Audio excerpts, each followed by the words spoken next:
আসসালামু আলাইকুম। সবাই কেমন আছেন? আমরা আলহামদুলিল্লাহ ভালো আছি। আজকে রাত্রে থেকে ব্লগটা শুরু করতেছি। এখন তো রাত অনেক বড় হয়ে গেছে, যার জন্য সকালে ফজর নামাজের পরপরই রাইসের আব্বু ডিউটিতে চলে যায়, নাস্তা যায়। এখন আমরা এই যে নুডলস রান্না করব। একটা হচ্ছে ভেজিটেবল ফ্লেভার, একটা হচ্ছে চিকেন ফ্লেভারের। এটার এক পিস আছে আর এটার নতুন প্যাকেট খুলছি, তো এগুলো রান্না করে রাখবো সকালের জন্য। তাহলে ফজর নামাজের পরে এগুলো গরম করেই টিফিন বক্সে দেওয়া যাবে। পানি গরম হয়ে গেছে, এখন আমরা নুডলস দিয়ে দিতেছি। নুডলসগুলো একটু সিদ্ধ করে নিব, তারপরে পানি সেঁকে নিব। এগুলো থেকে হয়ে গেছে, এখন পানি সেঁকে নিতেছি। তেল দিয়ে দিব। এখন পেঁয়াজ, কাঁচামরিচ, টমেটো কেটে নিছি। তেল গরম হয়ে গেছে, এখন পেঁয়াজ দিয়ে দিতেছি, কাঁচামরিচ দিয়ে দিতেছি, রসুন দিয়ে দিব, এখন টমেটো দিয়ে দিব, মাংস দিয়ে আর ডিম দিয়ে রান্না করব। এই যে এগুলো বাংলাদেশ থেকে নিয়ে আসছি, আমরা আসার সময় এগুলো রান্না করে নিয়ে আসছি। ছোটো ছোটো পিস করে কেটে রাখছি। এখান থেকে কিছু দিয়ে দিতেছি।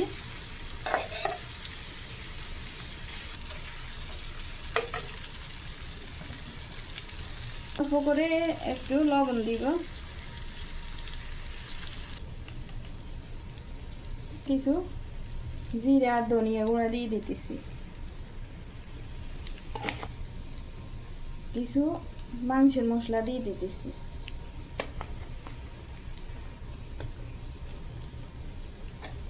মাংসের মশলা অল্প, জিরা ধনিয়ার গুঁড়া অল্প, বেশি দিতে হবে না, শুধু সামান্য মাংস দিচ্ছি, এই জন্য একটু দিচ্ছি। মাংসের মধ্যে সব কিছু দিয়ে রান্না করে নিয়ে আসছি আমরা ফ্রোজেন করে।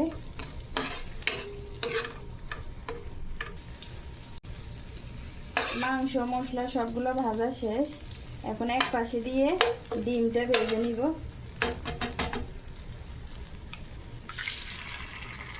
পরে আমরা আর সবগুলো একসাথে করে নিব। ডিম ভাজা হয়ে গেছে, সবগুলো একসাথে করে নিব। মাংস, ডিম, নুডলস দিয়ে দিতেছি।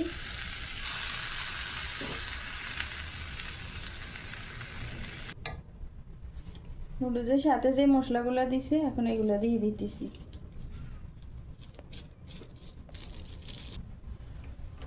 হয়ে গেছে, সকালে শুধু এগুলোকে একটু গরম করব, গরম করে টিফিন দেওয়া যাবে। আর এখন আমরা আরও একটা রেসিপি করব। রেসিপিটা হচ্ছে কি, মাংস দিয়ে রোল বানাবো। এই যে এখানে অনেকগুলো মাংস ছোট ছোট করে রাখছি, এগুলো দিয়ে এখন রোল বানাবো। সাথে থাকেন। তেল দিয়ে দিতেছি।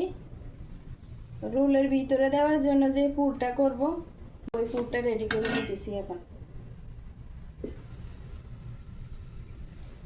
পেঁয়াজ আর কাঁচামরিচ দিয়ে দিতেছি তেলের মধ্যে।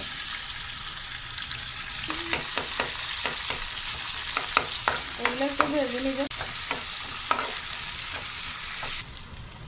পেঁয়াজ আর কাঁচামরিচ ভাজা হয়ে গেছে, এখন দিয়ে দিতেছি একটু রসুন, টমেটো দিয়ে দিব,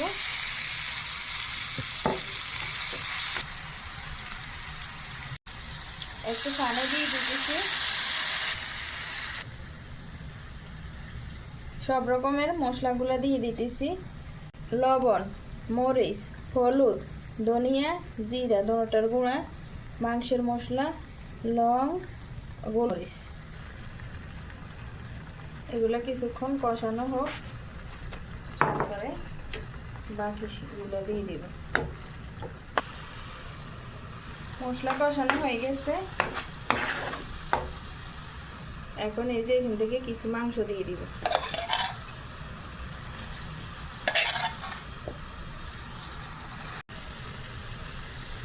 মাংস দেওয়ার পরে মশলাগুলা ভালো করে কষানো হয়েছে। এখানে আলু কুচি করে রাখছি, এগুলা দিয়ে দিব।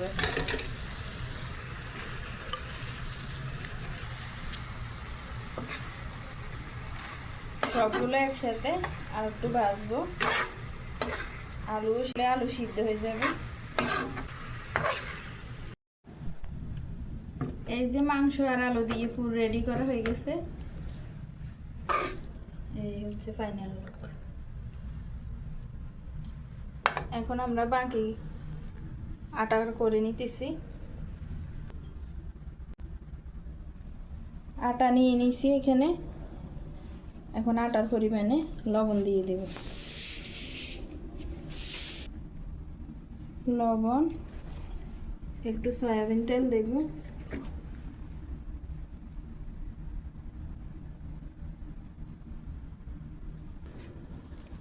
অল্প একটু বেকিং পাউডার দিয়ে দিতেছি। এখানে আটার মধ্যে দেখছেন তো কি কি দিছি। পরিমাণ মতো লবণ, একটু সয়াবিন তেল, অল্প একটু বেকিং পাউডার। এখন ঠান্ডা পানি দিয়ে ডোটা করে নিতেছি। ডোটা রেডি এখানে। এখন আমরা রুটি বানাবো, তারপরে বাকিটা করব। এই যে রুটি বানিয়ে নিয়েছি, এটার মধ্যে এখন পুর দিয়ে দিব।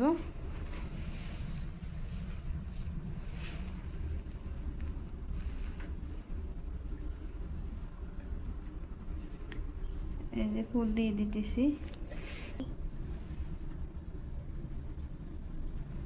প্রথমে এই দিক থেকে ফোল্ড করব, তারপরে এই দিক থেকে ফোল্ড করব। এবার এই যে এইভাবে ফোল্ড করলে আর এই যে বাইর হবে না। এই যে আর বাইরে এভাবে আমরা সবগুলো বানিয়ে নিতেছি। এটা লাস্ট, আর নাই, অনেকগুলো বানাইছি। এগুলো সবগুলো ফ্রিজে রেখে দিব, ডিপ করব। ফ্রোজেন হওয়ার পরে এগুলোরে প্যাকেট করে তারপরে যখন খাবো তখন বেজে নিব। এই যে ফোল্ডটা হয়ে গেছে। রোল বানানো শেষ। এই যে এইগুলো হয়েছে। এখন এগুলারে ডিপ ফ্রিজে রেখে দিব। এখন তো রাত, কালকে সকালে এগুলারে একটা পলিথিনে করে রেখে দিব। সবগুলো শক্ত হয়ে যাবে, টাইট হয়ে যাবে। যখন খাবো তখন তেলের গরম হওয়ার আগে এগুলো দিব, তারপরে একটু আস্তে আস্তে জালটা দিয়ে দিলে এগুলো ভাজা হয়ে যাবে। তো সবাই ভালো থাকবেন, সুস্থ থাকবেন। আমাদের ভিডিওতে বেশি বেশি করে লাইক, কমেন্ট, শেয়ার করবেন। আল্লাহ হাফেজ। আসসালামু আলাইকুম।